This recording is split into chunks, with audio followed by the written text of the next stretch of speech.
అందరికీ నమస్కారం. నేను మీ షణ్ముఖ్. నారా భువనేశ్వరి గారి పైన 2019-24 మధ్య కాలంలో వైసీపీ నాయకులు ప్రజల సమస్యల కోసం మాట్లాడేటువంటి దేవాలయంలో ఒక స్త్రీ పైన సభ్య సమాజం తలదించుకునే విధంగా హేయమైనటువంటి వ్యాఖ్యలు చేయడం అనేది రాష్ట్ర ప్రజలందరూ చూశారు. రాష్ట్రాల్లో ఉన్నటువంటి ప్రతి ఒక్క మహిళ కూడా చీత్కరించింది ఈ విషయం పైన అని చెప్పేసి మనము అందరము చూసాం. అయితే మరి ఫస్ట్ టైం ఇప్పటి వరకు నారా భువనేశ్వరి గారు ఎక్కడ ఆనాడు చేసినటువంటి వ్యాఖ్యలపైన స్పందించలేదు. కానీ ఫస్ట్ టైం నారా భువనేశ్వరి గారు మాట్లాడడం జరిగింది. ఆ నీచమైనటువంటి వ్యాఖ్యలపైన, సభ్య సమాజం తలదించుకునేటువంటి వ్యాఖ్యలపైన ఆమె తన యొక్క అభిప్రాయాన్ని తెలియజేయడం జరిగింది. మరి ఒకసారి నారా భువనేశ్వరి గారు ఏం మాట్లాడారో మనం విని ఖచ్చితంగా ఇది ప్రజలకు తెలియాల్సినటువంటి అవసరం ఎంతైనా ఉంది. నేను ఎప్పుడు ఆ విషయం నాకు ఇష్టం లేదు మాట్లాడటం, కానీ ఇవాళ ఆ ద్రౌపది అమ్మని చూశాను ఆలయంలో. మీ అందరికీ తెలుసు ద్రౌపది అమ్మ గురించి, మీకు తెలుసా లేదా? నారా భువనేశ్వరి గారు కుప్పం పర్యటనలో ఉండడం జరిగింది.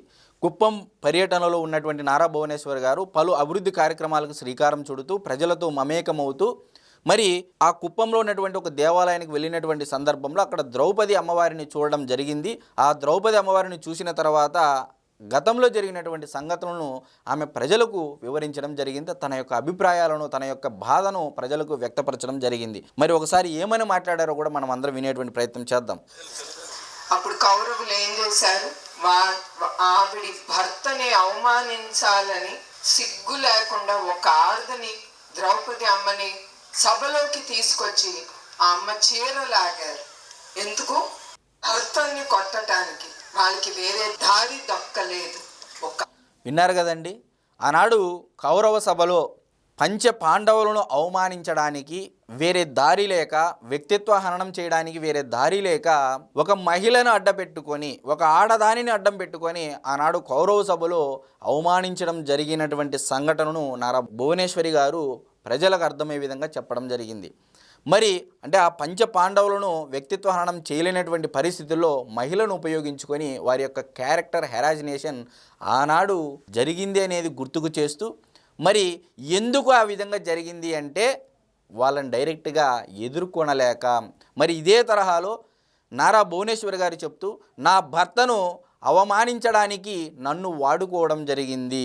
ఇప్పటి వరకు నేను దానిపై స్పందించలేదు, కానీ ఇక్కడ ఆలయంలో ద్రౌపది అమ్మవారిని చూసిన తర్వాత నాకు చెప్పాలనిపించిందని చెప్పేసి భువనేశ్వరి మేడం గారు తన యొక్క అభిప్రాయాలను ప్రజలకు వ్యక్తం చేయడం జరిగింది.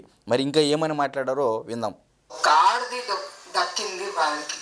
అట్లానే మన అసెంబ్లీలో చంద్రబాబు నాయుడు గారిని హింసించాలని, ఆయనకి ఎదురు దెబ్బ కొట్టాలని వాళ్ళకి తెలిసి నా పేరు లాగారు, నా శీలాన్ని గురించి వాళ్ళు మాట్లాడారు. అది ఒక్కరికి అవసరం లేదు. ధైర్యం ఉంటే మొగాడుగా నుంచి మాట్లాడాలి, కానీ ఒక్క స్త్రీని లాగకూడదు. మీరందరూ కూడా ఇక్కడ చాలా మంది మొగాళ్ళు ఉన్నారు. విన్నారు కదండి. ఒక స్త్రీని ఉపయోగించుకొని ఏనాడైతే విమర్శలు చేస్తారో ఖచ్చితంగా వాళ్ళు అంటే అనైతికంగా రాజకీయాలలో గెలిచినా సరే ఒక మానవత్వంగా, ఒక మనిషిగా ఖచ్చితంగా ఓడిపోయినట్టు అనేది నారా భువనేశ్వరి మేడం గారు తన అభిప్రాయాలను వెల్లబుచ్చి విధంగా చెప్పడం జరిగింది. మరి మహిళలను గౌరవించలేనటువంటి రాజకీయ నాయకులు ఈరోజు ప్రజాప్రతినిధులుగా ఏ విధంగా కొనసాగుతారనేది కూడా రాష్ట్ర ప్రజలందరూ ఆలోచన చేయాలి. ఆనాడు ఇదే చంద్రబాబు నాయుడు గారిని అసెంబ్లీలో 151 మంది ఏకతాటి పైన కనీసం ఇందులో ఏ ఒక్కరూ కూడా ఆ 151 మందిలో ఖండించకపోవడం గమనార్హం. మరి ప్రజాప్రతినిధి అంటే ప్రజల సమస్యల కోసం మాట్లాడినటువంటి అసెంబ్లీలో అసలు పర్సనల్ విషయాల గురించి మాట్లాడడము, ఒక మహిళ యొక్క శీలాన్ని శంకించడం వరకు వెళ్ళారు అంటే మరి ఆ యొక్క మొత్తం ప్రజాప్రతినిధులను ఈరోజు రాష్ట్ర ప్రజలందరూ ఓడించారు.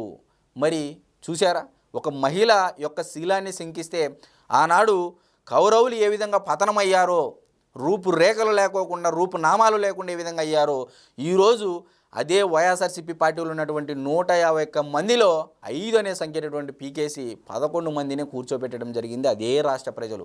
మరి ఆనాడు దేవుడు కూడా ఏ విధంగా అయితే ద్రౌపది దేవికి చీరని ఇచ్చి తన యొక్క శీలాన్ని కాపాడాడో, ఈరోజు కూడా నారా చంద్రబాబు నాయుడు గారిని అవమానించిన దానికి నారా భువనేశ్వర్ గారిని ఉపయోగించుకునేటువంటి దాంట్లో కూడా రాష్ట్ర ప్రజలు, ఆ దేవుడే రాష్ట్ర ప్రజలలోకి వచ్చేసి మరి ప్రతిపక్ష హోదా కూడా లేకోకుండా చేయడం జరిగిందని చెప్పేసి నారా భువనేశ్వరి గారు మేడం గారు తెలియజేస్తూ ఉన్నారు. మరి ఆ మాటలు కూడా విందాం.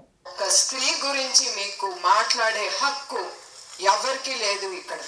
ఏ స్త్రీ ఎట్లాంటిదో తనకి తెలుసు, తన జీవితం గురించి తెలుసు. అది మనం నేర్చుకోవాల్సింది అక్కడంతా.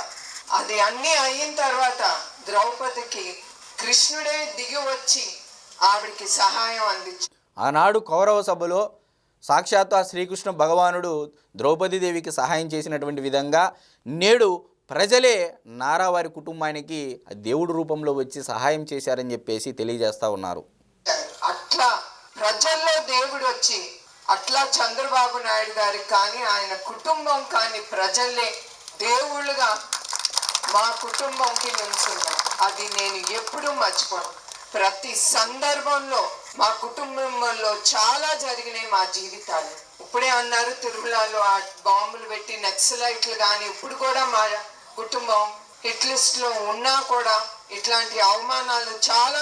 విన్నారు కదండి, నారా చంద్రబాబు నాయుడు గారి యొక్క కుటుంబము ఇప్పటికీ హిట్ లిస్ట్లో ఉన్నా సరే ప్రజల కోసము నిత్యము ఒకవైపు నారా భువనేశ్వర్ గారు చేస్తున్నటువంటి సేవా కార్యక్రమాలు మీ అందరికీ తెలుసు. ఈరోజు నేను కొత్తగా చెప్పేటువంటి మాటలు కాదు.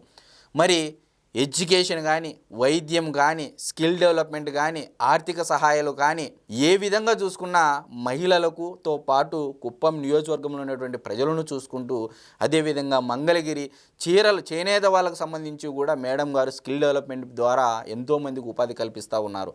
మరి విద్య ద్వారా ఎంతోమంది పేద విద్యార్థులకు, ఫ్యాక్షన్లో బలైనటువంటి విద్యార్థులకు, మరి వైద్యం పరంగా తలసేమియాకు సంబంధించి బ్లడ్ క్యాంపులు కానీ, ఎన్నో క్యాన్సర్ స్క్రీనింగ్ సంబంధించినటువంటి బసవతారకం ఇండో అమెరికన్ ద్వారా కూడా మేడం గారు రాష్ట్ర వ్యాప్తంగా ఒక ఆంధ్రప్రదేశే కాదండి తెలంగాణ రాష్ట్రంలో కూడా సేవా కార్యక్రమాలు నిర్వహిస్తూ ఉన్నారు.